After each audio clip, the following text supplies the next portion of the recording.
Powered by the Montana Television Network. This is the Noon News from Montana's news leader. Good afternoon, everyone. Thanks for joining us on your MTN Statewide News midweek. I am Jeanelle Slade. Well, an update on the Monday night shooting that left a Missoula man in critical condition. Late last night, a wanted person of interest, 20-year-old Zakai Hauk, was arrested north of Missoula in Lake County. Hauk is being held today on a previous outstanding warrant. Sheriff deputies responded Monday night to a call of an individual laying in the street in the Miller Creek area. The victim was shot multiple times and critically injured. Detectives worked through the night to identify Hauk as a person of interest.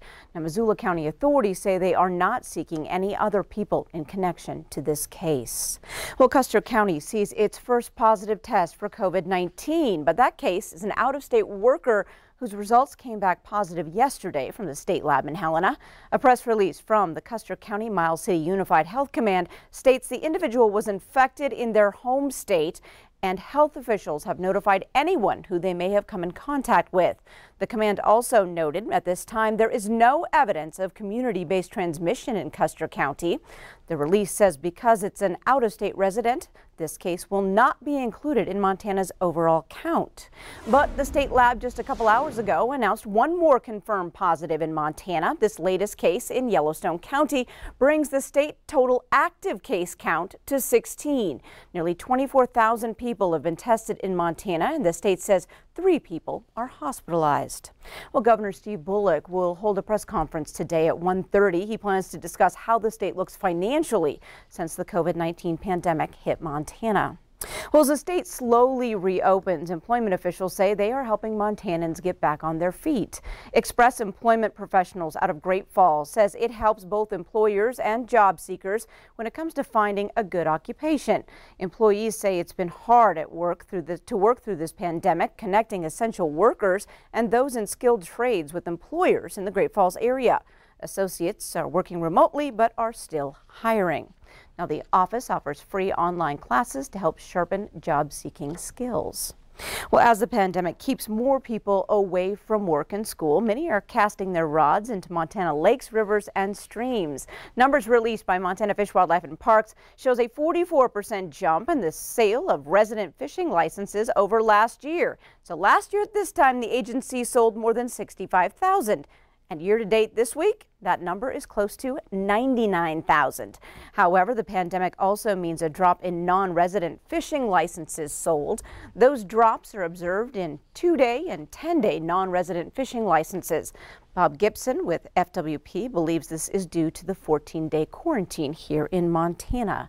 Well, so far it's looking like a good day to head out fishing. What do you think, Ed? Yeah, so far so good. We've got some showers around the area, but we also have some breaks in the clouds. So if fishing isn't your thing, maybe checking out the overnight sky tonight would be, especially when you get a chance to the southern exposure early in the morning. Saturn, Jupiter will be visible, and also Mars. In fact, Mars could get very close to the moon into the early morning hours both tomorrow and then again into Friday as well. See, regional temperatures, we'll take a quick look, have started to warm up, and this is what Jeanelle was talking about. Breaks of sunshine allowing some warming here this afternoon, but northwest Montana still under the gun for some showers. That'll be more widespread later in the day. We'll take a closer look at that in a few minutes.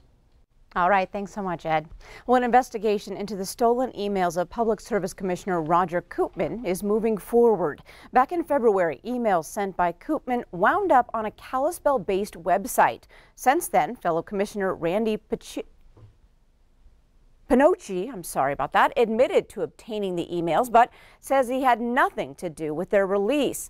Koopman doesn't believe the claim and asked the commission to censure Pinocci, which they declined to do. The chairman says it's not appropriate for the PSC to publicly discipline its elected members. Having a fellow commissioner viewing my emails without my knowledge is no different than wiretapping my phone or bugging my office or putting a surveillance camera behind my statue of Patrick Henry. I feel very violated by that, very violated by the terrible things that have been said about me. Now, the PSC is also suing several Montana media outlets over requests to view the emails and other documents. Now, a Helena judge will determine which documents can be released and which ones violate privacy laws. Well, more graduation plans from across the state are being released. Helena public school leaders say they are planning for outdoor in-person graduation ceremonies with some restrictions. Helena schools are looking to hold full school graduations for Helena and Capitol High schools. Each student would be allowed 2 guests at the ceremonies. Students and guests will have to sit at least 6 feet apart, wear masks, and confirm they haven't been experiencing COVID symptoms. If the situation with the virus becomes worse, the district could hold 2 smaller ceremonies per school. Graduation will also be streamed online. And health leaders suggest not holding indoor ceremonies this size, so if they have to postpone the graduations for weather, they will plan to hold them the following Saturday. Up in Kalispell, Glacier and Flathead High Schools will host virtual commencements as well. The events will be live streamed on each school's website. Now, both events will happen at Legend Stadium. Each graduate will be allowed to bring 2 guests in assigned seating in the stands. Flathead High School students start at 3 p.m. on Friday, May 29th. Glacier High's diploma ceremony with the same rules is set for 11 a.m. on Saturday, May 30th. Well, in the year 1890, gas cost around 5 cents per gallon. Wyoming and Idaho were admitted to the 43rd and 44th states, and a stellar baseball team in the town of Bannack, Montana, was beginning its legacy in southwest Montana. MTN's Dom Tibbetts takes a look back. Bannack was built on the hard work of miners. The days were long for those men putting in close to 12 hours a day of hard labor. So when the time came to unwind, sports became the most popular option to forget about life's stresses. Well, sports gave them something positive, I think, in their lives when mining was such a dreary kind of life for many of these folks and their families who lived in these mining camps. Throughout much of the early 1900s, basketball, football, and boxing became widely popular in the mining town. But baseball sat above the rest. America's pastime became a major part of Bannack's social culture, and the boys from Bannack were willing to travel anywhere to play, no matter the obstacles. Bannack is going to play Glendale, and I'm thinking, how many days did it take you to get to the place to play baseball?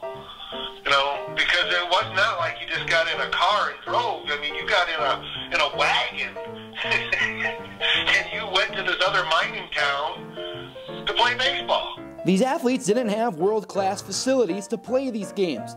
Even a sandlot field would have been better than some of the places they've played.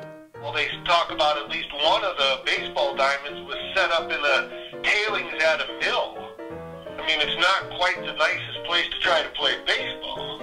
There's even records of Bannack pioneering women's baseball and women's basketball in the early 1900s, a time where women didn't even have the right to vote yet. And because there weren't many other women's teams around the area, they played against anyone they could. But they were going to play the 8th grade boys here in Bannack in the 1930s. Montana's pioneering towns and communities have and always will thrive on sports. Behind the preserved ghost town that you see today was close to 50 years of exactly that. A town using sports to take away from the daily grind of life on the early Montana frontier. In Bannack, Dom Tibbetts, MTN Sports. Thanks, Tom. Well, Special Olympics Montana will host the state's summer games entirely virtual. The games will begin on May 18th and run through July 17th. There will be 4 two-week sessions and a 1-week break for July 4th. Each session is called a quarter, and there will be new events released for each quarter with 3 levels of difficulty. First quarter events are already posted on Special Olympics Montana's website, SOMT.org. Now, opening ceremonies will take place on Sunday, May 17th, and closing ceremonies will be on Wednesday, July 22nd. Both will be featured on Special Olympics Montana's Facebook and YouTube pages. Well, we have more ahead on your new news today, including an update about Yellowstone National Park opening.